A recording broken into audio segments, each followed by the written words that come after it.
Donald Sterling taking his racist ball and going home. The embattled Clippers owner, he's agreed to sell the LA Clippers before the NBA will kick him out of the league altogether. Actually, Sterling is surrendering his stake in the team to his wife, Shelley, and she's selling the team. Reportedly, she is dropping any plans to sue the league. Now, Commissioner Adam Silver, as we all know, he banned Donald Sterling for life and also fined him $2.5 million because of those comments that were caught on a surreptitiously recorded conversation that Sterling had with his friend, girlfriend, whatever you want to call it. The league has charged him with damaging the league as well as the entire entity. And the decision, it could set off a bidding war for control of the Clippers, with interest coming from folks like Oprah Winfrey, Floyd Mayweather, Magic Johnson, Dominic Carter also is getting a group together, and others.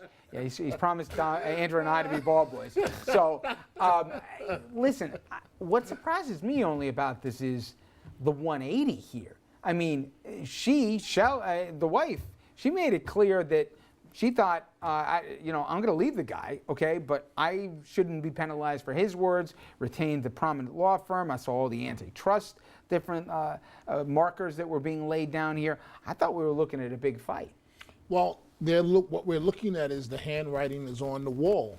Mr. Sterling has every right to articulate his views, how racist they may be. They're protected, in my opinion, with the First Amendment. But the NBA and America has the right to not support his product.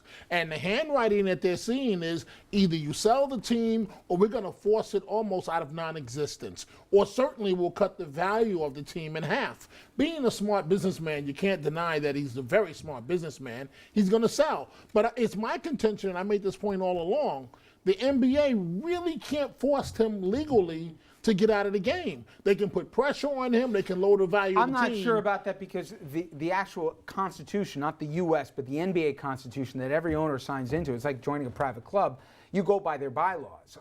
This would have played out in the course of taking years, but we don't know the details yet. But the fact that he's basically putting in his wife in her control, in effect here, and there was indications that the divorce proceedings were going to start in a minute and allow her to conduct the negotiations. I'm sure there's tax implications for this, right? I'm sure there's a number of implications that we haven't thought through in every regard that deal with California divorce law, division of assets,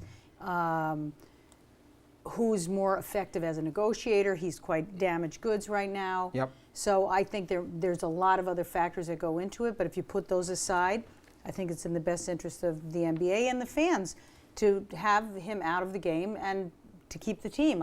I keep thinking of a line from the 2000 election, the Gore recount thing. Maybe it was just from the movie recount, but it's you keep fighting until you can't win, even if you do win, which is why Gore gave up the recount, because even if he won the Supreme Court, he still wasn't going to win in the court of public opinion.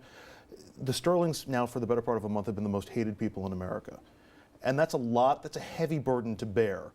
You can't live your life being the most hated person in the country. I mean, didn't Justin Timberlake say something about him at the Billboard Music Awards? Thank you to everyone but Sterling. Something like that. Right. Yeah. So that's a lot of weight to carry around, and I think the Sterlings just got to a point where she's not in the most hated group. But she is by association, and I think it's just at some point. I thought she distanced herself from them. At some point you have to pack it in and go home. It was made clear by both the players on the team, the coach, etc., that it wasn't going to be kosher, them staying here in any way, shape, or form as an entity. The other thing is the perversity of all this. The valuation of this team, somewhere in the neighborhood of $600 to $700 million. I will bet anybody even money they get north of $900 million, maybe even $1 billion for this team, because it's the most attractive property that you can get right now, and every star wants to outbid the other. It'll be fascinating. I believe it's sold when it's sold, because he may be pulling a quickie. He transferred it to the wife, and she didn't do anything wrong. You cannot make her sell that team. I think the sale's coming. All right. To Dominic. We have a fascinating conversation. At the moment of sale, I'm with Dominic. Everybody's tired of me complaining about global warming, so I'm going to get off my depressing high horse, but instead depress you about the numbers of the aging population in this country and what it means for the math of America. We'll talk about that after this.